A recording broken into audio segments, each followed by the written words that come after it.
On ne peut pas associer les gens qui sont juges partis. Le MONUSCO qu'on a arrêté avec nos richesses minières, le coltan dans leurs véhicules.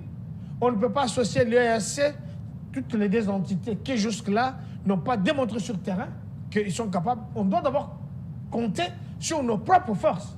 Compter d'abord sur notre propre sécurité. Vous êtes en sécurité, d'abord, vous savez, c'est vous-même qui êtes en sécurité. Vous créez d'abord les conditions pour être en sécurité avant que les autres puissent venir vous sécuriser. Il dit la sécurité, c'est soi-même. On doit apprendre à compter sur soi-même. Dès lors que le régime a commencé à compter sur les autres, c'est l'aveu de la faiblesse qu'il ne veut pas reconnaître. Il les reconnaît en disant justement que la sécurité, c'est soi-même. Et quand on veut cette sécurité, il faut compter sur soi-même. Et par là, je crois que M. Kankonda a reconnu sa faiblesse et la faiblesse du régime qu'il soutient, qui a appelé, qui a fait que la zone soit surmilitarisée. Nous avions au départ l'armée congolaise, puis est venue la MONUSCO. Et comme si cela ne suffisait pas, à cause de la faiblesse, de nos propres faiblesses, à nous sécuriser nous-mêmes, le régime a fait appel à l'EAC. Et maintenant est prêt à faire appel au déploiement de la SADC. Il est quand même assez curieux de constater que les experts se rendent compte de l'échec d'une opération militaire déclenchée il y a 2 ans et décident finalement de faire l'état des lieux d'un échec, d'une situation qui a conduit à un échec. Vous avez vu Mukwege qui a été prix Nobel de la paix, alors que c'est un médecin, un chirurgien. Il devait être prix Nobel de la science, parce que le travail qu'il a fait, c'était d'abord pour faire de la chirurgie féminine, ainsi de suite, de préparation des femmes. Mais il n'est pas, je dis bien que c'est un médecin, il n'est pas prix Nobel de la science, il est prix Nobel de la paix. Dans quelles circonstances celui qui n'était pas politique? Vous insinuez quoi? Non, j'essaie d'amener les éléments. Celui qui n'a jamais fait la politique, il devient prix Nobel de la paix. Il n'a jamais participé dans un forum où il y a eu peut-être cherché. Alors, à propos de Jean-Marc Kabound, je pense que c'est une affaire entre copains, entre des gens qui sont dans un même parti politique, entre camarades. Ils savent ce qu'ils ont fait. Hein? Ils savent ce qu'ils se sont dit. Ils savent ce qu'ils se sont dit. Et je pense que ça n'engage que les deux qui sont en fourchette. Et puisqu'apparemment, cette affaire commence à donner l'impression d'un harcèlement politique. C'est ce que d'aucuns pensent. Hein, parce que on se souvient, on a des vidéos. Hein, lorsque certains, dans la recherche de cette démocratie naissante dans notre pays, insultaient les présidents Mobutu, les présidents Joseph Kabila, Laurent Désiré Kabila, ils n'ont jamais fait l'objet d'un seul mandat de justice, un mandat judiciaire. Il doit le vérifier. Moi, je me dis d'ailleurs, les 3 ans que le ministère public a demandé, je pense que c'est trop petit. Mais le monsieur, mais je dis bien, nous sommes des hommes politiques, nous devons montrer l'exemple. De ne pas que les petits enfants qui nous suivent en politique doivent comprendre que quand je dois faire des allégations sur mon frère, sur la place publique surtout. Sur la place publique, donc ça peut entacher la crédibilité de quelqu'un. Et la personne, c'est un père de famille. Bon mardi à vous tous et à vous qui êtes branchés au Sénétro pour ce nouveau Nice Press, amis fidèles téléspectateurs. Nous allons vous parler de l'insécurité. Vous êtes sans ignorer qu'il y a eu une table ronde. Hier, le chef de l'État avait lancé une ouverture pour évaluer un rapport avec l'état des sièges. 2 ans déjà, où en sommes-nous? Y a-t-il des avancées? Est-ce qu'il faudra continuer ou bien mettre fin à l'état des sièges? Mais le chef d'État était clair en disant que ça ne restera pas éternel. D'où il faut revisiter peut-être certaines choses. Nous allons évoquer la question de cette émission. On parlera également de processus électoral. Vous êtes sans ignorer que depuis le week-end dernier, la CENI avait publié les listes de partis politiques de regroupement, même les candidats qui prendront part aux élections prochaines. La position de Martin Fayulu et son décidé est connue. La position du FCC, je vais dire ici, Joseph Kabila, est connue. Nous allons vous en dire plus. La justice, oui, hein, on va également en parler. Jean-Marc Kabound, il y a le ministère public qui exigera à ce que ces derniers soient emprisonnés pour 3 ans de prison. On en dira plus. Sur ces plateaux, nous avons le plaisir et l'honneur de recevoir pour vous le docteur Kankonda, que vous connaissez, John Kankonda, qui représente le pouvoir en place, qui représente l'Union secrète. Il est le pari-cocher des chefs de l'État, comme il aime bien le dire.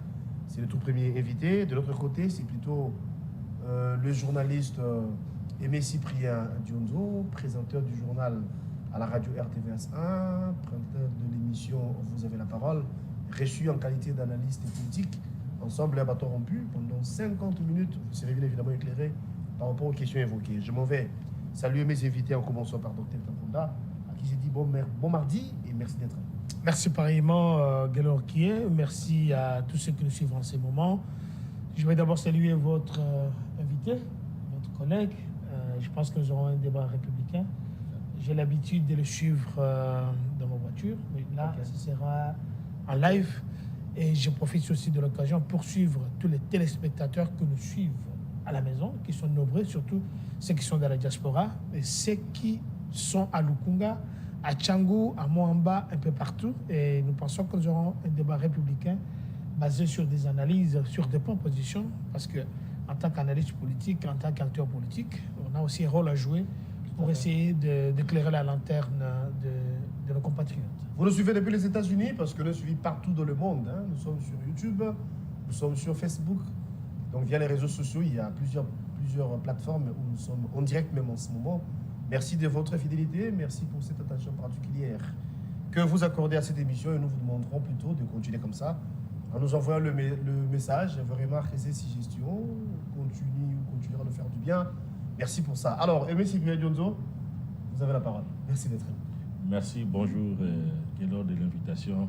Bien de plus que on va essayer de débattre sur le sujet comme tu l'as proposé. Alors, docteur, je pense que c'est avec vous que nous allons prendre la première question. En rapport avec cette table ronde d'ouverture, c'était hier. L'évaluation de l'état des sièges. 2 ans durant, on parle de 2 provinces nord et sud Kivu. Est-ce que, d'après vous, c'est un pari gagné? Donc, on pense que sous l'état des sièges, où il y a eu la chute, jusqu'ici, bien sûr, de Boumagana, sous l'état des sièges, on a connu la présence de l'EAC, mais sans succès. Le M23, le Malfrant, les rebelles, les assaillants, le Rwanda continuent de faire mal. Sinon, en tant que politique, comme on l'a dit sur quoi, quelle lecture faites-vous? Pensez-vous qu'il y a lieu de continuer avec l'état des sièges? Il faut y mettre fin. Merci pour la question. Je crois bien que le chef de l'État l'avait dit l'autre fois que l'état des sièges s'arrêtera au moment où les circonstances qui l'ont provoqué ne sont pas d'activité. Donc, quand la paix sera retrouvée. Effectivement. Mais je crois bien que c'est dans ses prérogatives premières du chef de l'État qui doit protéger les personnes et leurs biens. Et qu'aujourd'hui, qu'on fasse l'évaluation de cet état des sièges, je pense que c'est une bonne chose, c'est dans toute transparence. Vous devez savoir qu'il y a 3 commissions qui sont déjà là et qui sont en train de travailler. Hier, il y a eu une discussion houleuse à l'interne pour pouvoir essayer de trouver des solutions. Mais vous devez savoir ici, Guélor, que la sûreté de l'État est au-dessus de tout. La sûreté de l'État est au-dessus du chef de l'État. La sûreté est au-dessus des lois de la République. La sûreté de l'État est au-dessus même de la justice. Mais quand la sûreté de l'État est vraiment en ballottage, c'est-à-dire que je pense qu'il y a des mesures préventives qu'il faut prendre, peut-être d'une manière ou d'une autre, raison pour laquelle nous faisons l'évaluation aujourd'hui. Vous avez cité l'EAC, vous avez cité le MONUSCO qui est ici, que vous avez oublié, qui est ici depuis plus de 20 ans, et qui n'a, sur place, on ne trouve pas qu'ils ont vraiment apporté des pistes de solutions par rapport à la mission qu'on les avait confiée. Et je crois bien que nous avons le droit et l'obligation de faire l'évaluation. Comme on avait évalué le CAC qui était ici, je crois bien, pour moi, pour ce qui me concerne, je trouve que l'état de siège a encore son bon bout de chemin devant lui. Pourquoi? Parce que vous ne voyez pas l'ampleur dans les temps qu'il y a eu chaque fois de mutilation. Il y a eu des viols à grande échelle. Ça a vraiment diminué l'ampleur. Je ne dis pas que c'est totalement fini. Il n'y a pas l'incursion comme ça se faisait dans les temps. Aujourd'hui, vous attendez qu'avec la montée en puissance des FARDC, que ces gens-là, quand ils entrent, à la minute qui suivent, ils sont chassés pour chasser, ils ne rentrent plus chez eux. Alors moi, je me dis que comme nous avons l'administration militaire sur place, et vous savez que dans les temps, on a vu qu'il y avait même des gouverneurs de la République, des gouverneurs de ces provinces-là, qui étaient des mèches avec le mouvement terroriste. Il fallait que le gouvernement militaire soit là, donc l'état des sièges, que nous puissions découvrir que M. Mangachouchou était des mèches avec le mouvement terroriste. C'est grâce à à cette date de siège qu'on a découvert qu'aujourd'hui, le Rwanda n'est pas premier producteur mondial du coltan, parce que comme il venait voler, il prenait par force, et ainsi de suite. Mais on a essayé de juguler. C'est vrai qu'il y a encore de l'insécurité, mais si nous faisons l'évaluation sur 10, vous verrez que nous sommes quand même à 8% de la sécurité, mais le travail reste encore à être accompli, parce que, vous savez, ce sont des gens qui sont là depuis plusieurs années, depuis 97, 97, quand le FDL est entré ici, ils avaient signé des pactes avec eux. Vous rappelez-vous la déclaration de M. Kagame à Cotonou, qui disait que le problème, ce n'est même pas le M23, le problème ici, c'est ils réclament leurs terres, soi-disant leurs terres qui sont en RDC. Là, nous avons compris que pour ceux qui disent que Félix Antoine, c'est lui qui est l'instigateur, alors que même les gens qui nous ont amené Diabs Kamarebe ici, ce sont eux qui reviennent encore à charge pour faire ce genre de déclarations. Nous pensons que nous avons l'obligation de maintenir encore l'état de siège, parce que ce sont des militaires qui dirigent là-bas. Il y a quand même la calmie. Il n'y a jamais eu la discipline comme la discipline militaire. D'accord. Même en politique, il n'y a pas une discipline comme ça. Mais les militaires, eux, sont disciplinés. C'est l'ordre. Voilà, je pense que jusque-là, pour ce qui me concerne, moi, je demande encore que l'état de siège puisse faire encore son bon bout de chemin. C'est vrai que ça ne va pas rester éternellement, mais comme le chef de l'État l'avait dit, tant que les circonstances qui avaient provoqué que l'état de siège puisse être déclaré ne sont pas encore élucidées, je pense que l'état de siège peut encore continuer son bon bout de chemin. D'accord. Et pour moi, ce qui me concerne, je soutiens cette démarche. Alors, 8 sur 10, c'est la note que le docteur Kakunda donne à l'état des sièges, l'administration militarisée 2 ans durant. Quel bilan pensez-vous que c'est un pari gagné? Il faudra continuer comme ça ou bien il faut y mettre fin? Bon, je pense La table que... ronde est déjà opérationnelle. Oui, merci. La table ronde est finalement arrivée sur l'état des sièges. Je pense, de prime abord, il est quand même assez curieux de constater que les experts se rendent compte de l'échec d'une opération militaire déclenchée il y a 2 ans et décident finalement de faire l'état des lieux d'un échec, d'une situation qui a conduit à un échec, parce que le rétablissement de l'ordre de l'État n'est pas arrivé. Et malheureusement, dès l'entame, ce qui est curieux, c'est que l'État congolais, le gouvernement, le chef de l'État, ne s'est pas rendu compte que les ADF étaient comme une espèce de cheval de Troie. Je pense que nous avons beaucoup de professionnels de renseignement. Ce qui est curieux, c'est qu'ils ne sont pas aperçus comment les ADF étaient constitués comme un cheval de Troie pour que l'Ouganda trouve un casus belli. Et ce qui est arrivé. Donc nous nous sommes retrouvés un peu moins intelligents que les Ougandais et nous avons consenti à ce que l'Ouganda, à un premier moment, intervienne dans notre pays dans un accord militaire IPDF-FARDC. Alors, on fera l'état des lieux. Au lieu de faire l'état des lieux de cette opération, on aurait pu faire l'état des lieux de l'état des sièges. On aurait pu commencer par faire l'état des lieux de l'opération conjointe UPDF-FARDC. Parce que c'est cette opération finalement qui a révélé que nous avons des failles.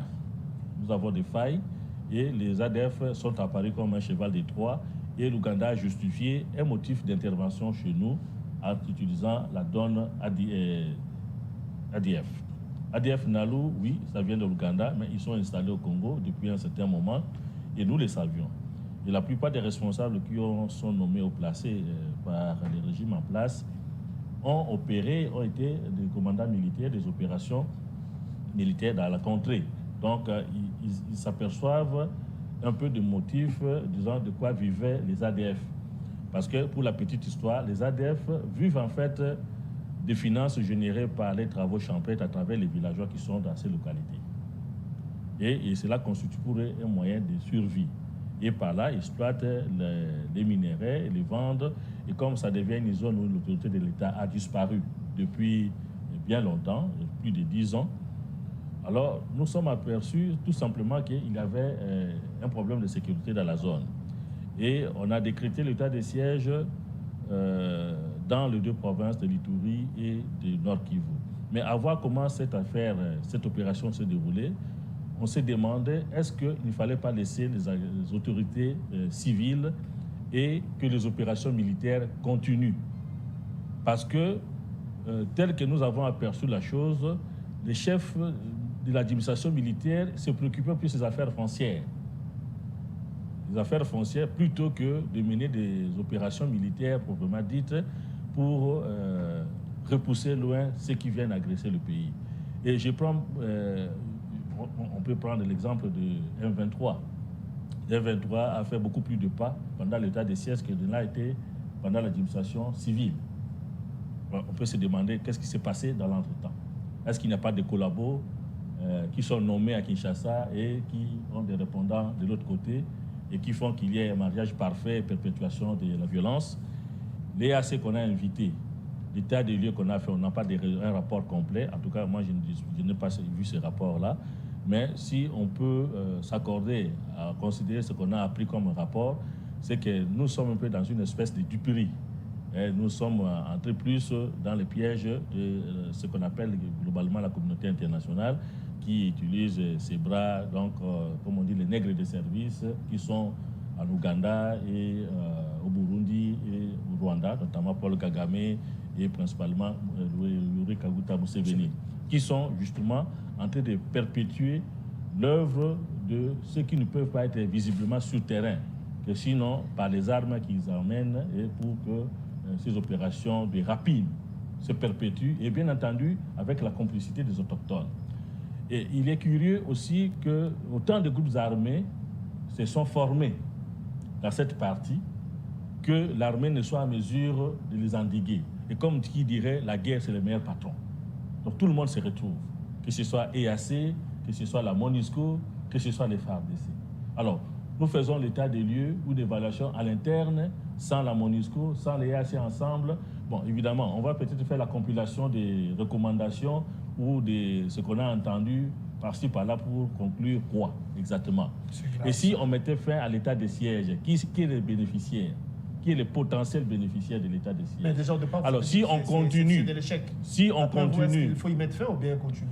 Moi, je pense qu'il faut remettre l'administration civile en place. Donc, et demander aux opérations militaires qui sont contenues, qui sont présentes dans ces provinces, d'exercer les rôles de défense dévolus ou leur confiés par le gouvernement central. Sinon, on continuerait à faire un état de siège en brimant les citoyens, en muselant les gens. Silence, on tue, silence, on vole. Et comme on vole, tout le monde vole, silence complet, et tout le monde est gagnant et tout le monde devient du coup riche. Et je pense que beaucoup de gens sont devenus riches dans cette opération de l'état de siège qui ne l'a jamais été. Hein? Et tout le monde a profité. Hein? Et c'était curieusement qu'on a vu qu'il y avait même l'état de siège aussi dans la province de Tanganyika, dans un document du ministère des Affaires étrangères, parce qu'on demandait aux ONG qui opéraient dans la zone de se référer aux affaires étrangères plutôt que d'aller sur le terrain vaille-que-vaille. Donc, il y a beaucoup de choses à rectifier, à se dire à travers les commissions qui sont mises en place, à travers ces travaux, et pour que la décision finale unique soit, on met fin à l'état de siège, retour à l'administration civile, on nomme les commandants compétents dans les opérations militaires pour conduire les opérations et rétablir l'autorité de l'État. Sinon, on fabrique d'autres riches à Kinshasa, même ceux qui sont devenus pauvres, entrés en politique en sandales, ils vont sortir avec des voitures de luxe et des chaussures payées à New York. D'après vous, l'état des sièges serve également comme fonds de commerce pour certains. C'est votre point de vue. Vous êtes contre l'état des sièges, vous avez dit le plus important serait de mettre fin. Par contre, le docteur soutient l'état des sièges. D'après vous, il faut que ça continue parce qu'il y a des résultats encore, ce que vous dites. Mais vous oubliez peut-être que nous sommes en 2023, année électorale, il nous reste quelques mois. Et l'état des sièges en soi restreint la liberté de certains. Si vous permettez, juste un petit mot sur l'état des sièges pour terminer. Juste un petit non, je vais revenir. Oui, est-ce que les compatriotes prendront part aux élections alors que l'état des sièges est encore opérationnel? Mon précurseur a pris le temps de nous faire les analyses, je ne sais pas comment le qualifier. Il nous a fait l'historique. Il est entré en géographie, il est entré en sciences humaines, il est entré en agronomie, il est entré en économie. Et jusque-là, il ne vous a pas rencontré. Il n'a pas rencontré votre question, qui était d'ailleurs facile. Ils ont expliqué comment Kaguta Museveni est ici chez nous, avec l'IDF. Mais il ne peut pas nous dire quand est-ce que ces gens-là sont ici. Parlons du Rwanda, qui a été officiellement reconnu agresseur que son président lui-même a dû dire clairement à haute voix qu'il va récupérer ses terres au Congo. Donc tout ce qui se passe à l'Est de la République, c'est lui. On nous explique ici comment l'administration civile doit récupérer ses fonctions, alors que depuis la nuit des temps, nous avons totalisé plus de 12 millions de morts. C'était l'administration civile qui se sont enrichis. Il ne peut pas me dire quand est-ce que Mwanga Chuchu a acquis les concessions de la terre de Rubaya. C'était en 2002-2003. Il avait acheté cela chez qui? Il avait acheté ça chez M. Ruberwa, qui était l'une des pièces de puzzle dans l'ancienne République, qui avait une mission de séparer, d'essayer de scissionner la RDC, qui avec l'avènement de Félix, ces missions l'entament un peu. Je n'ai pas compris comment expliquer que le bénéficiaire de tout ce qui se passe là-bas, soit ce sont des Congolais, soit ce sont des étrangers. Il ne vous a pas expliqué. C'est à la fin qu'il va vous répondre à votre question par rapport au terrain des sièges, alors que la question était très facile. En tant que politicien, je vais vous dire ceci. Nous avons parlé de Chevalier de Troyes, effectivement. Nous savons que l'Ouganda avait été condamné parce qu'il y a eu guerre ici chez nous. Il s'était affronté ici chez nous, à Kisangani. Il y a eu beaucoup de morts. Le Rwanda n'est pas en odeur de sainteté avec la RDC, même avec le Rwanda. Mais nous avons un problème clair. Parce que votre analyste vous dit, bon, nous avons ici les gens qui sont dans une maison, dans un bureau, ou bien dans une salle en train de parler, de faire l'évaluation. Il fallait amener l'EAC pour qu'ils puissent évaluer ensemble le MONUSCO. Mais entre-temps, on vous dit, mais vous savez, cette histoire, ce n'est pas congolais, ça vient de très loin. Alors, je ne comprends pas très bien. Nous savons tous que le Rwanda, c'est un petit pays, avec un président qui est vampire, et derrière, toutes les multinationaux qui sont derrière lui. Nous avons cité ici la France, les États-Unis et d'autres pays. Nous le savons. Le Rwanda n'est que une tête, un petit monsieur qu'on utilise pour qu'il y ait la désolation chez nous. Votre analyse le sait très bien. Deuxièmement, à qui profite le crime? Parce que quand le Rwanda était devenu, parce qu'il n'est plus, on ne parle même pas de lui, premier producteur mondial de Golton, alors qu'il n'en produit pas, il vendait ce Golton où? Il y a des multinationales qui sont là-bas. Je voudrais qu'ils nous expliquent. Mais quand aujourd'hui on prend la décision ferme d'interdire, de frapper, parce que l'état des sièges, c'est constitutionnel. Ça fait partie des propositions. Mais quand on a utilisé un antidote qui ne résout pas le problème, on va essayer d'utiliser l'autre. Mais les gens vous disent calmement, non.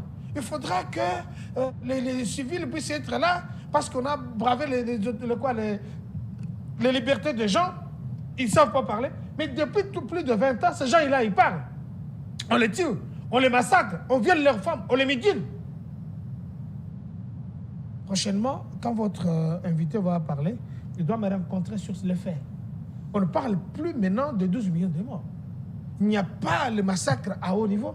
Vous avez vu, permettez, vous avez vu Mukwege qui a été prix Nobel de la paix, alors que c'est un médecin, un chirurgien. Il devait être prix Nobel de la science, parce que le travail qu'il a fait, c'était d'abord pour faire de la chirurgie féminine, ainsi de suite, de préparation des femmes. Mais il n'est pas, je dis bien que c'est un médecin, il n'est pas prix Nobel de la science, il est prix Nobel de la paix. Dans quelles circonstances celui qui n'était pas politique? Vous insinuez quoi? Non, j'essaie d'amener les éléments. Celui qui n'a jamais fait la politique, il devient prix Nobel de la paix. Il n'a jamais participé dans un forum où il y a eu peut-être chercher la paix entre le Rwanda et le Congo. Hier, vous étiez je reviens par rapport à... Comment on appelle ça? Couronnement, s'il faut dire comme ça. Parce que c'est un Congolais. Moi, je suis allé jusqu'à Oslo pour le soutenir dans mes propres frais. Quand le monsieur est rentré ici avec l'ancien gouvernement, il n'y avait même pas un journal qui avait fait fi de ce qui venait d'arriver. Pour la toute première fois, en RDC, au Congo, un Congolais est prix Nobel de la paix. Mettons d'abord ça de côté. Mais il n'est pas prix Nobel de la science. Il y a des nuances. Deuxièmement, Mais pourquoi cette insistance? j'insiste, je vais revenir. Hier, quand il était couronné, je lui ai dit, je parle de ces Le groupe gouvernements. armé qui Vous servit étiez joyeux chez sur ce nous, plateau, vous. j'ai dit bien, j'étais content. C'est un Congolais. Parce que le Sinon, chef de l'État l'a dit, revenons à la chaque question. Congolais dans son domaine qui excelle est obligé d'être encensé. Vous soutenez, D'abord, c'est un Congolais. vous appuyez l'état des sièges, c'est votre point de vue. À 2 mois, à 4 mois, à 5 mois des élections, nos compatriotes de l'Est, est-ce qu'ils ne prendront pas aux élections, mais ils seront carrément exclus? Nous sommes ici, à Kinshasa. Ce qui se passe sur place nous échappe. Nous devons savoir. Ayons le courage. La dernière fois, c'est quand vous êtes allé à Béni. Peut-être que vous n'y avez jamais été. Vous êtes allé à Boutembo, vous n'y Non, avez j'ai jamais été été. qu'une fois déjà. Effectivement. Quand vous y allez, vous posez la question à ceux qui sont là-bas. Ils vont vous dire, les autres vous disent que mais nous vivons mieux. Il y en a qui vont même dans des boîtes, il y en a qui rentrent par rapport à ce que l'image que nous avons de deuil ici à Kinshasa. Je ne dis pas que nous sommes en deuil, parce qu'il y a mes frères, il y a mes soeurs qui meurent tous les jours. Que le chef de l'État est en train de chercher des solutions palliatives pour trouver la solution à ce problème. Il s'est lui-même déclaré qu'il se sentirait vraiment président dans son costume de président quand il n'y aura pas la guerre de l'Est de la République. Mais votre invité vous dit ceci. Il faut que l'armée, la police, l'armée puissent faire leur boulot parce que là, quand l'administration civile sera là. Mais comment vous allez faire tout ça aussi longtemps que vous n'avez pas encore une armée capable de faire quelque chose? Qui veut la paix prépare la guerre, n'est-ce pas? Mais est-ce qu'on n'a pas vu, quand le Rwandais était entré, ils sont allés d'abord chercher là où il y avait des archives de la République, aller dans des banques, dépouiller tout ça. Mais il fallait d'abord l'armée, raison pour laquelle je lui demande ceci. Peut-être qu'il n'a pas cette information. À chaque moment que ces gens-là font l'infiltration, ils entrent chez nous, ils sont pour chasser rapidement, pour aller chez eux, il fallait avoir l'état de siège, il fallait avoir les militaires. Écoutez, je vous ai parlé ici que nous avons un certain pourcentage de nos frères qui vivent là-bas, mais on ne peut pas, par rapport à ce que la question que vous avez posée, on ne peut pas associer les gens qui sont juges partis, le MONUSCO qu'on a arrêté avec nos richesses minières, le Golton dans leurs véhicules, on ne peut pas associer l'EAC, toutes les deux entités qui jusque-là n'ont pas démontré sur le terrain qu'ils sont capables. On doit d'abord compter sur nos propres forces, compter d'abord sur notre propre sécurité. Vous êtes en sécurité, d'abord, vous savez, c'est vous-même qui êtes en sécurité, vous créez d'abord les conditions pour être en sécurité avant que les autres puissent venir vous sécuriser. Et regardez le problème qui s'est passé avec notre frère Jérémie Okene. Mais s'il savait qu'il était seul, il avait son arme, il pouvait se défendre. Que de faire peut-être confiance à ces gars. On est en train de faire un peu de coca. Non, il chute et puis je vous reviens. Je ne savais pas qu'il était votre assistant journaliste. Ensuite, il a pris 10 minutes pour ne rien raconter. Ensuite, donc il peut laisser. Je sais, je donne des éléments. On peut faire les racolages avec ce que j'ai dit, mais je vous donne les éléments. Votre sécurité, c'est d'abord vous-même. Quand on donne un exemple, c'est tout à fait normal. Ça peut tenter dans les contextes, mais ça ramène les gens parce que c'est une émission tout à fait pédagogique. On ne peut pas me l'interdire. Alors, ici, votre sécurité, c'est d'abord vous-même. Notre sécurité des Congolais, c'est d'abord nous-mêmes. On a beaucoup plus fait confiance au MONUSCO qui aujourd'hui, on ne les entend même pas parler, bien que nous avions déjà amorcé leur départ. Le EAC, effectivement, ils étaient là pour quelque temps, ils doivent partir, mais la montée en force de FARDC, c'est ce qui nous préoccupe. Et jusque-là, pour ce qui me concerne, je demande que l'état des sièges puisse continuer, parce qu'il s'agit ici. À quoi ça dérange? Qui? Voilà, je suis en train de chuter. Qu'on nous donne, qu'on nous dise pourquoi l'état des sièges fait du mal, même à des analystes politiques. Surtout, c'est la question que je voulais qui sont derrière tous ces gens et pourquoi, quelle est la solution palliative qu'ils donnent? Si l'état des sièges n'est pas là. Apparemment, vous avez lu ma question. Monsieur Supprimé Dionto, vous soutenez l'état des sièges, c'est normal, c'est votre point de vue. Vous avez suivi le Cap Kankonda.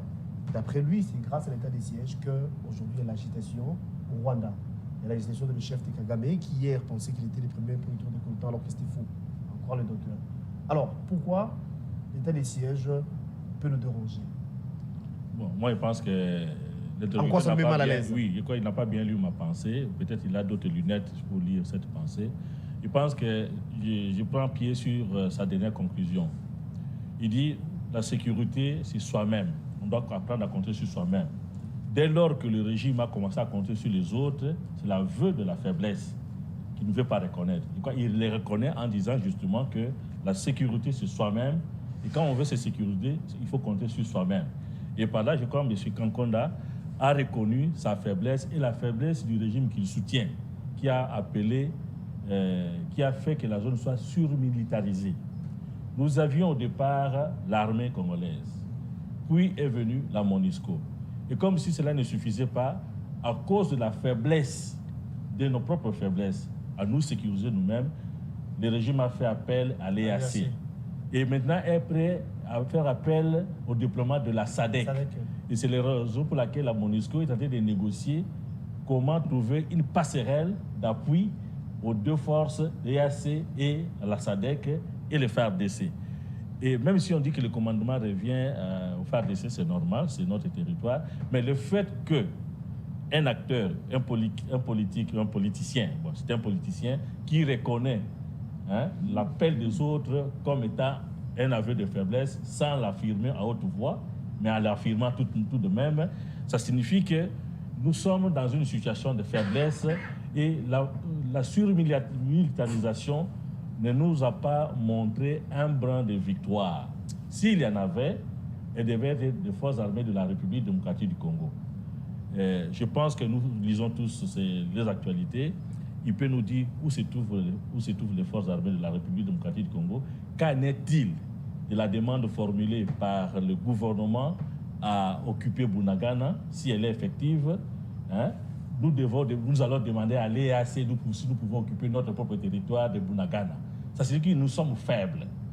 Et M. Kankonda, excusez-moi, c'est Kankonda, le reconnaît lorsqu'il dit sa propre sécurité, c'est soi-même, c'est avoir confiance en soi-même. Ça, c'était un argument fort. Et je les félicite pour cela, pour avoir reconnu que nous sommes faibles.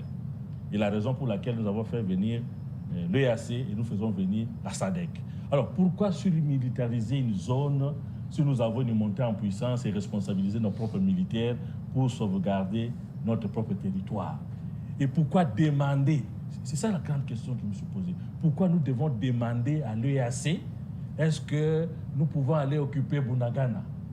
Nous, Congolais, nous demandons à l'EAC si nous pouvons aller occuper Bunagana et instaurer une activité, une administration là-bas pour percevoir les taxes. Non, ce n'est pas normal. Il est vrai, à travers la frontière de Tchocha, je crois, si je ne me suis pas trompé de notre village, l'Ouganda, comme la République démocratique du Congo, ont perdu des ressources à travers la frontière de Bunagana.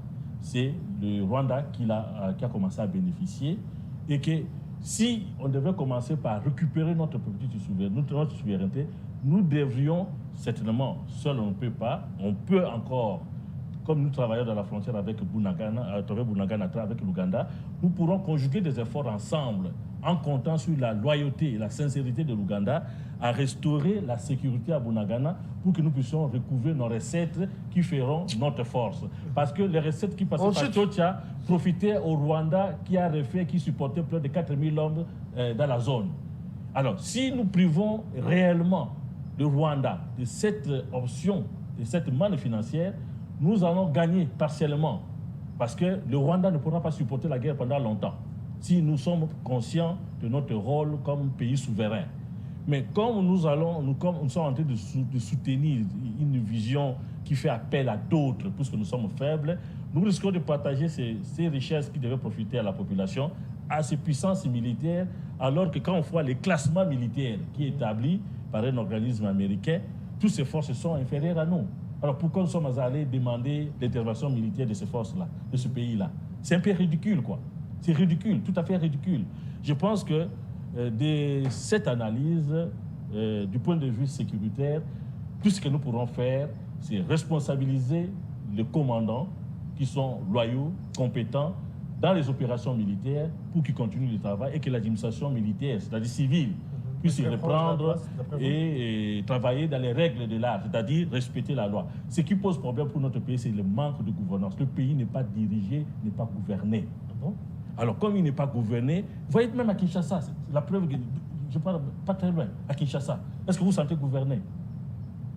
Je pose la question. De Koulouna, des transports en commun, vous vous sentez gouverné? La sécurité, quand on tue un député en pleine ville, est-ce que vous vous sentez gouverné? Les secrétaires sont n'existent pas, c'est il faut le savoir. Sinon, on va prendre une autre question. Docteur Kankonda, c'est un rapport avec la justice. Hein. Le procès Jean-Marc Abound. Le ministère public propose à ce que ces derniers soient condamnés pour 3 années de prison, mais nous attendons le verdict, nous attendons les procès. Qu'est-ce que vous en dites? Est-ce que donc pense que Abound serait un prisonnier politique? Merci pour la question, mais il y a des choses que je ne peux pas laisser passer, il y a des arriérés. Je ne sais pas si votre invité, c'est un Congolais. Des pères et des mères. Je doute fort, parce qu'un Congolais parle de nous. Il ne parle pas des autres. Un Congolais, un fils du pays, dans le civisme que moi j'avais appris depuis le bas âge, je parle de mon pays, je ne parle pas comme si c'était le pays des autres. Même les dirigeants que nous avions sont mauvais, c'est ça les conséquences d'élire les mauvais chefs. Ça, c'est un proverbe qui dit ça. J'ai du mal à comprendre que c'est un Congolais. L'aveu de faiblesse de ce gouvernement, qui le dirige, ce gouvernement qui fait qu'il puisse être bien habillé aujourd'hui, ils sont dans toute quiétude, quitter chez lui, arriver à son lieu de travail, rentrer chez lui, passer sur Matongé, prendre les maboke, rentrer même à 3 h du matin, qui semble être inexistant d'après lui, qui semble être inactif. Ça l'engage, ça l'engage. C'est quelqu'un qui vous parle, quelqu'un qui va acheter les sandales à New York, tout ça, voilà, qui n'a rien à voir avec ce que nous faisons ici. Bon, nous, on nous a appris que les signes ostentatoires de la richesse ne reflètent pas ce que la personne est. Vous pouvez être très bien habillé, beau costume, une nouvelle voiture, mais vous êtes un Koulouna en cravate. Le monsieur nous parle de ce gouvernement qui a démontré son aveu de faiblesse. Il parle de mon pays. Il parle de mon gouvernement. Il parle du gouvernement de la République. Il vous parle aux 3e personne du singulier et du pluriel. Voilà, ces gens ont échoué. Mais ces gens qui ont échoué, ce sont les gens qui dirigent la République aujourd'hui. Il peut ou ne pas le vouloir, et je vais penser que c'est un analyste qui fait... Mais j'ai compris qu'il a une appartenance politique quelque part.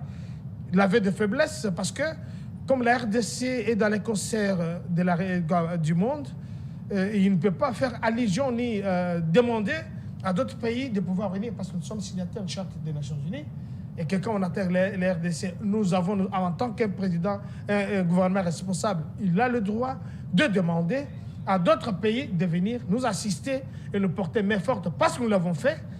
Pour son information, la RDC a participé au Tchad, la RDC a participé dans beaucoup de pays qui a participé avec notre armée. Quand nous parlons aujourd'hui de l'Enguessa, nous parlons de beaucoup des avenirs, ce sont les endroits de Monkoto, ainsi de suite. Gambela y compris. Gambela, ce sont les endroits où la RDC a, dans les Zaïre, qui est une prolongation, a dû se battre. Nous ne sommes pas faibles, monsieur. Mon pays est très fort. Le FARDC dont vous fustigez ici est en train de monter en puissance. Mais on ne fait pas la guerre sans que vous soyez dans une préparation. Nous savons quand est-ce que la guerre commence, nous ne savons pas où elle termine. Et le chef de l'État l'a dit, en novembre de l'année passée. Il s'adressait à M. Kagame quand ils sont appelés à Luanda. Il a dit, nous avons des options sur la table. Ce n'est pas un faible, comme vous l'avez dit. Ça, c'est une insulte contre la République et contre tous ceux qui le suivent. Il dit ceci, nous avons des options sur la table. La carotte et les chicottes. Et nous avons des options. Soit c'est la paix totale, soit c'est la guerre totale. C'est à eux de décider. Et ça, c'est une déclaration forte. Alors, revenons à la question. Alors, si les Rwandais veulent la paix totale, le temps. nous allons lui livrer la paix totale. S'ils veulent la paix totale, et c'est la paix totale. Je reviens encore. À rapport avec la justice, je préfère. Quand nous demandons la SADC, qui dirige la SADC, monsieur? Celui qui dirige la SADC, c'est le monsieur que vous traitez de faible. C'est le président Félix Antoine. Il est en mandat maintenant. Peut-être que vous n'avez pas cette information. Quand l'opposition demande... Monsieur, calmez-vous. Il n'a pas passation de service à Luanda, il n'est plus... Un peu de qui prend... Quand vous m'accordez de politesse, quand vous me donnez la politesse... Je vais revenir. Oui, la question est... Ne vous en faites pas, je n'ai pas peur de... Il ne répond pas encore à la question. Il faut les calmer. Oui, non, je suis pas... Je réponds à la question à ma manière. Ce n'est pas vous qui me faire la pression. Je peux ou ne pas les répondre. Alors... Donc, il faut être un peu courtois, ça ne coûte rien. Le MONUSCO est arrivé ici, il fallait qu'on associe le MONUSCO, alors que le MONUSCO a échoué sur tous les plans. Vous nous parlez ici de surmilitarisation. Effectivement, nous devons surmilitariser notre pays. Alors, quel est l'article de la Constitution qui nous interdit de ne pas décréter l'état de siège ou de ne pas militariser notre République. Si vous étiez Congolais, vous serez capable de dire, effectivement, nous sommes contents parce que c'est une solution palliative. Je vous appelle maintenant en science, messieurs. Deuxièmement, le FARDC n'a pas occupé Bunagana, parce que tout ça. Voilà, les gens qui sont en train de fustiger ou bien de faire la promotion du Rwandais, qui sont très grands, qui sont très forts. Alors, Kinshasa avait demandé. Il ne faut pas. Kinshasa avait demandé à l'EAC. Vous voulez que nous parlions. Bunagana, mais sans succès. Vous voulez que nous parlions de la loyauté. Mais écoutez, je vous ai parlé tout à l'heure que la sûreté de l'État est au-dessus de tout. Je parle de la sûreté. Vous n'avez pas compris. C'est d'aller faire des recherches. La sûreté de l'État est au-dessus du chef de l'État. La sûreté de l'État est au-dessus de la Cour constitutionnelle. La sûreté de l'État est au-dessus de la CENI, même des opposants. Ça, vous devez le savoir. Mais quand il s'agit de la sûreté de l'État, on doit surmilitariser pour montrer la force et préparer notre armée. Ça vous fait du mal. Je comprends. La justice, Kabound. La justice de M. Kabound. Mais je me dis que Kabound doit subir la rigueur de la loi. Le ministère public propose 3 ans de prison. Mais avant ça, il y a un truc que vous avez compris. Parce que vous marchez ici, il y a le phénomène kidnapping, il y a les chérubins au Kenya, que vous l'avez cité.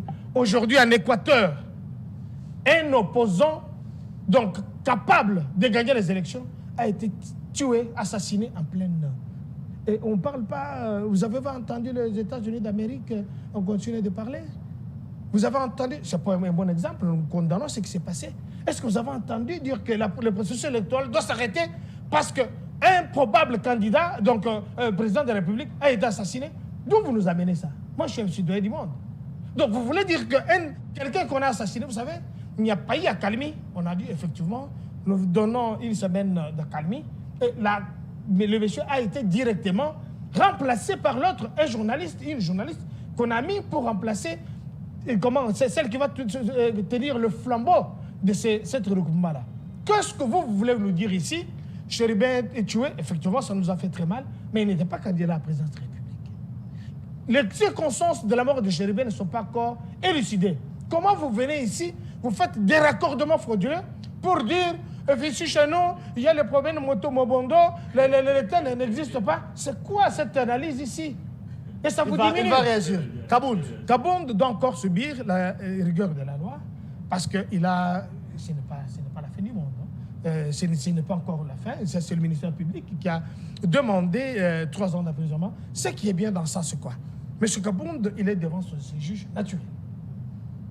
Il est jugé, tout le monde disait, voilà, on l'a arrêté. Mais la justice fait son travail. Le point avec les Congolais, même les journalistes congolais, ce sont devenus des gnosologues. Ils inventent même d'autres mécanismes pour essayer d'écrire la République. Vous savez, dans d'autres pays, ce n'est pas tout le monde qui fait la politique.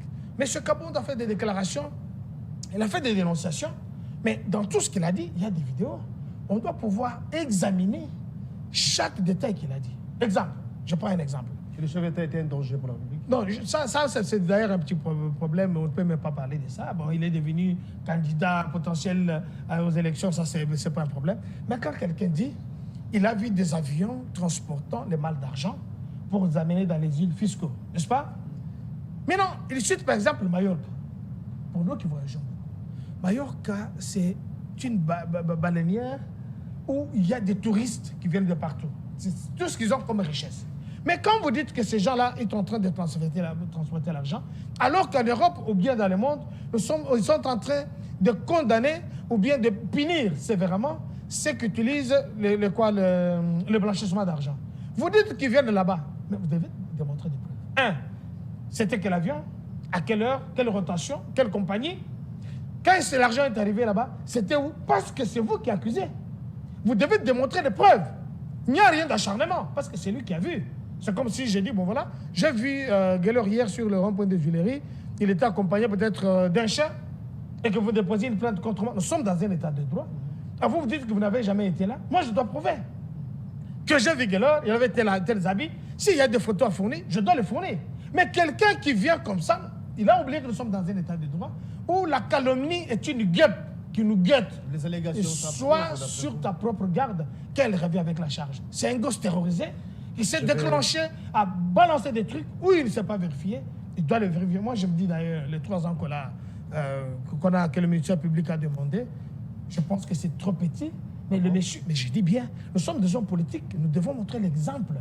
De ne pas que les petits enfants qui nous suivent en politique doivent comprendre que quand je dois faire des allégations sur mon frère, sur la place publique surtout. Sur la place publique, donc ça peut entacher la crédibilité de quelqu'un. Et la personne, c'est un père de famille, à part ça, c'est un homme, on ne peut pas aller au-delà, fustiger, insulter, calomnier, sans qu'on ait des preuves apparentes. Et M. Cyprien Diodo, 3 ans de prison, cette proposition du ministère public pour Jean-Marc Kabonde. Qu'est-ce qu'ils vous ont dit? Je sais que vous aurez également à revenir par rapport à ce que venait de dire le docteur en rapport avec l'état des sièges. Oui, je crois que quelqu'un avait dit quelque part que les négociés congolais ont souvent la malice, la manipulation. Dans une dogorée, des verbiages, ils arrivent à faire parfois des raccordements frauduleux pour tenter de faire valoir, de se faire valoir. C'est ça que je crois, nous avons vécu tout à l'heure là. Quelqu'un qui a travesti, le matin a travesti ma pensée. Lorsqu'il dit qu'il y a un problème de gouvernance dans le pays, des tueries en pleine ville, des kidnappings, les Obondo, qui a ajouté, effectivement, il apporte de longs moulins. Et ce qui fâche, c'est-à-dire la gouvernance n'existe pas. Donc là, il y a un problème. Et bien entendu, nous avons aussi le fait qu'on tue un député. On n'a pas dit que le député était candidat aux élections. C'est lui-même qui apporte l'exemple. Je pense que ce qui s'est passé dans d'autres cieux, les contextes ne sont pas les mêmes. Je pense qu'il a dit tout simplement d'être consistant et pouvoir répondre aux problèmes qui se posent dans la ville ou dans les pays lorsqu'on parle des problèmes de manque de gouvernance, de déficit de gouvernance. Je pense que c'est très clair. Alors, à propos de Jean-Marc Kabonde, je pense que c'est une affaire entre copains, entre des gens qui sont dans un même parti politique, entre camarades. Ils savent ce qu'ils ont fait. Hein? Ils savent ce qu'ils se sont dit. Ils savent ce qu'ils se sont dit. Et je pense que ça n'engage que les deux qui sont en fourchette. Et puisqu'apparemment, cette affaire commence à donner l'impression d'un harcèlement politique. C'est ce que d'autres pensent. Hein, parce qu'on se souvient, on a des vidéos. Hein, lorsque certains, dans la recherche de cette démocratie naissante dans notre pays, insultaient les présidents Mobutu, les présidents Joseph Kabila, Laurent Désiré Kabila, ils n'ont jamais fait l'objet d'un seul mandat de justice, un mandat judiciaire. Bon, ce qui arrive, je n'étais pas ici à Kinshasa lorsque M. Kabonde s'est exprimé, j'étais en dehors de la capitale. Je ne connais pas bien tout ce qu'il a dit, mais je pense qu'il a explicité sa pensée devant les juges. C'est aux juges d'apprécier. Si les juges, les ministères publics requièrent c'est ce que nous attendons. Oui, et les juges ne sont pas obligés de suivre les ministères publics. Ils peuvent décider de la relaxation. Mais donc, je pense que c'est un ballon d'essai, hein, et qu'il va suivre. Hein, ballon d'essai ou pas, je dis, éliminer si c'est une affaire politique entre des gens qui se connaissent depuis longtemps. Êtes-vous d'avis de ceux-là qui pensent que Kabonde serait un prisonnier politique? Bon, quel intérêt? Pourquoi faire d'une mouche un éléphant? Voilà. Docteur Kangonda, on va se quitter. En guise de conclusion, je vous donne la parole. 2 minutes, et nous allons vous discuter parce qu'on a commencé avec vous. Je vais le défoncer dans ce qu'il venait de le dire. Ce n'est pas un homme politique. Vous l'avez présenté comme un analyste politique. Je n'ai pas compris des analyses dans ce qu'il a dit. Excusez-moi, donc ça m'engage moi. Il parle de logorée, il parle de verbiage, des termes qui ne sont pas classés dans les contextes de ce que nous sommes en train de parler ici. J'aurais bien voulu que mon jeune frère, vous puissiez nous rencontrer, mais voilà, et malheureusement, comme dans les habitudes de beaucoup, ils arrivent en retard. Mais je n'aurais pas compris que je suis sur les faits. On parle de faits qui sont sacrés. Il reverra cette émission qui sera diffusée, je pense, à 19h. À 18h. Je lui demande d'être devant sa télévision. Bon, s'il n'en a pas, il peut aller même chez le voisin, ce n'est pas un problème. Qu'il essaie de comprendre. Là, je comprends que c'est un monsieur qui est membre d'un parti politique du PPRD-FCC, parce qu'il vient de déclarer lui-même. Il vous dit qu'il a eu des vidéos. Aujourd'hui, il est content. Il porte de belles cravates, mais il ne sait pas qu'il y a des gens qui se sont battus pour porter des cravates dans ces pays. C'est qui est une évolution. Je ne sais pas où il était. Lui, il a porté des cravates. En toute lucidité, une très belle cravate, j'apprécie. Mais il y a des gens qui se sont battus pour ça. Et quand vous parlez de Mobutu, facilement, nous qui avons défendu et combattu Mobutu, nous en savons quelque chose. Deuxièmement, vous parlez de la manque de gouvernance. Donc ce pays n'est pas gouverné. Alors que vous n'avez jamais dirigé même une petite boutique, même une petite pharmacie. Jamais. Donc, c'est difficile de voir quelqu'un qui n'a jamais dirigé même une petite boutique. Vous le connaissez mieux alors. Excuse-moi, qu'il me prouve le contraire. Mais il va dire quelqu'un qui dirige plus de 125 millions de Congolais que nous ne sommes pas gouvernés. Et dans cette gouvernance, il s'y trouve. Il ne faut jamais le scier là sur la tête. Vous travaillez pour qui, monsieur? Pour le Rwanda ou bien pour l'Ouganda? Que vous avez tant vanté ici. Deuxièmement. Ensuite, vous parlez des vidéos, des insultes, ainsi de suite. Je vous ai dit que, parce que, heureusement, vous parlez de problèmes de copains, de copinage. Effectivement, vous êtes avec votre femme à la maison. Si ça tourne mal, elle va déposer une plainte. Ça ne devient pas un problème de famille, ça devient un problème de justice qui doit trancher. Vous avez quelqu'un qui a fait des insinuations, des calomnies, dont on ne doit pas vouloir le suivre, parce que non, voilà, ce sont des copains, et puis par après, vous venez. Donc, il faut respecter les institutions de la République, respecter la justice. Si vous êtes Congolais, vous devez savoir que les lois de la République disent que si vous m'insultez, vous n'avez pas raison, je vais déposer une plainte en bonne et due forme. Et puis la plainte est gratuite pour votre information, et je dois prouver ce que vous m'avez insulté. Si j'ai des preuves, si j'ai des gens qui avaient assisté à ça, messieurs. Donc si c'est un problème de copains, alors il ne faut pas y entrer. Laissez la justice faire son travail. Merci, parce qu'il y a docteur quelqu'un qui s'est Kankonda. senti mal à l'aise, qui est allé déposer une plainte, et les autorités de notre République sont au four et au moulin pour essayer de soulever le niveau de la justice qui a été chosifié depuis la nuit. Merci, docteur Kankonda. Je rappelle ici que vous êtes de l'Union Sacrée. Non, c'est avec vous, nous avons bouclé. Ok. Je rappelle ici que vous êtes de l'Union Sacrée. Merci d'avoir répondu. à Le notre pari question. coché du chef de l'État, le seul et l'unique. Merci beaucoup à Merci. ça d'être de l'autre ce matin. Aimé Cyprien Dionzo, vous avez la parole. En guise de conclusion, 2 minutes et c'est pour là Oui, qu'on va se en quitter. guise de conclusion, je serai heureux et verrai la gloire de ce pays lorsque nous cesserons, où il n'y aura plus de gens qui vont chanter les Dialélo, comme au temps de Mobutu, pour vanter des médiocres qui dirigent. Je serai heureux. Et les médiocres, Et là, il y dans a la mon gloire, président. je n'ai pas été super interview quand tu Non, as vous parlé. l'avez fait 2 fois. Alors, Dans les j'ai- médiocres, là, il y a aussi mon chef de l'État. Je ne veux pas. Non, je je pose serai la dans la question. gloire le jour où je verrai c'est des grave, hommes ça. politiques constants et consistants dans ce Congo. Le jour où ces hommes seront, où ce pays sera dirigé par un intellectuel qui va essayer de répondre aux préoccupations majeures de la population. Et être en lui intellectuel, donnant- c'est être compétent. En accédant à ses besoins élémentaires. Voilà du Et n'importe je quoi. pense Un bien que- intellectuel, donc je- c'est celui qui doit. Je pense que ce un jour-là n'est pas intellectuel, encore quelqu'un qui arrivé parle et français. nous avons encore du chemin. Mais c'est du n'importe quoi. Nous avons encore du Et vous laissez chemin. passer ça? Nous avons encore du Non, chemin. parce qu'il parle et le français, jour où ça- la justice ça fait sera de lui égale pour intellectuel. tous.